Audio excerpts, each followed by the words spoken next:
शाशु शशुर जो नृशृंग भाव में हत्या कर हत्या पर फांसी टांगी देइछन्ति। बालियापाल प्रशासन को आम लिखित भाव में अभियोग दिन 10टा पूर्व दबा पर वर्तमान राति 8टा बाजिला पुलिस कौन तत्परता ना कि प्राथमिक स्तर में कौन प्रकार इनक्वारी करना। हत्या जो होती जो शशुर से इडी को आसी पुलिस अटकिकी नहीं गले किंतु वर्तमान सुधा तांकर शाशु किंबा तांकर स्वामी की पुलिस धरिबारे कौन प्रकार सफल हो पारि नाही। सकाळ 10 रु वर्तमान राति 9 बाजिला बर्तमान सुधा आसामी कौन पत्ता सत्ता कि आसामी बाबद कौन क्लीयर व्यू बालियापाल प्रशासन कि बालियापाल पुलिस कि बस्ता एसडीपीओ कि बालेश्वर एसपी आमको कौन प्रकार सूचना दौना। विवाहित महिला झुलंता मृतदेह उद्धार हत्या अभियोग आनिले मृतकों परिवार लोके। अभियुक्तों विरोध में दृढ़ कार्यानुष्ठान समेत न्याय दाबी में महिला शव रखी बालियापाल बस्ता मुख्य रास्तार हस्पिटाल छकरे रास्ता अवरोध कले उत्त्यक्त लोके। बालेश्वर जिला बालियापाल थाना अंतर्गत विष्णुपुर ग्राम में घटी अभावनीय घटना। घटनास्थल में उत्तेजना प्रकाश पाई पुलिस मुतयन कर सूचना अनुसार बालियापाल थाना घंटीआड़ी ग्राम प्रदीप कुमार दास झील ज्योतिलता दास को 10 वर्ष पूर्वे विष्णुपुर ग्राम मनोरंजन दास पुओ मानस रंजन दास को विवाह देते।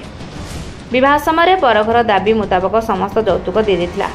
मात्र बाहाघर 6 मास परठारु ज्योतिलता को स्वामी समेत शाशुघर लोके शारीरिक मानसिक निर्यातन दे आसुथिले बोली अभियोग होईछि। बहुबार एने समाधान मध्य होइथिला।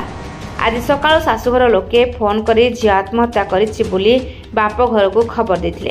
परे बापा घर लोके पहुंची झील को बालियापाल गोष्ठी स्वास्थ्य केन्द्र को आनिथिले। सेठारे डाक्तर ज्योतिलता को मृत घोषणा करथिले।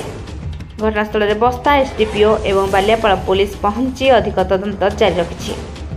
पुलिस यह घटना ज्योतिलता शशुर को अटक रखिथिबा बेले समस्त अभियुक्तों को गिरफ एवं न्याय न मिलवा पर्यंत रास्ता रोक जारी रहिबो बोली चेतावनी दैछन्ते। सुभाष नायक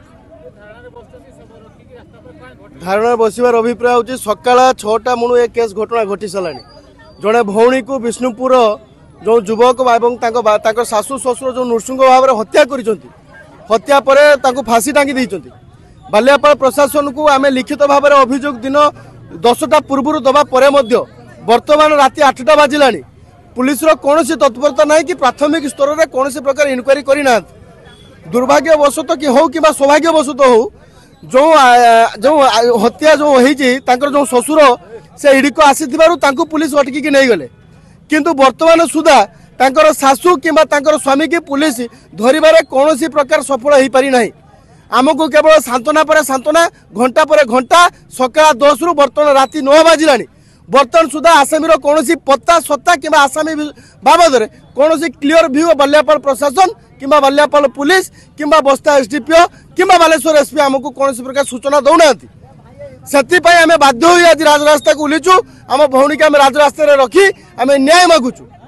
ए सरकार सब नारी निर्यातना जो निर्यातन कर चलती प्रति मुहूर्त ओडिशा नारी निर्यातना बढ़ी चली।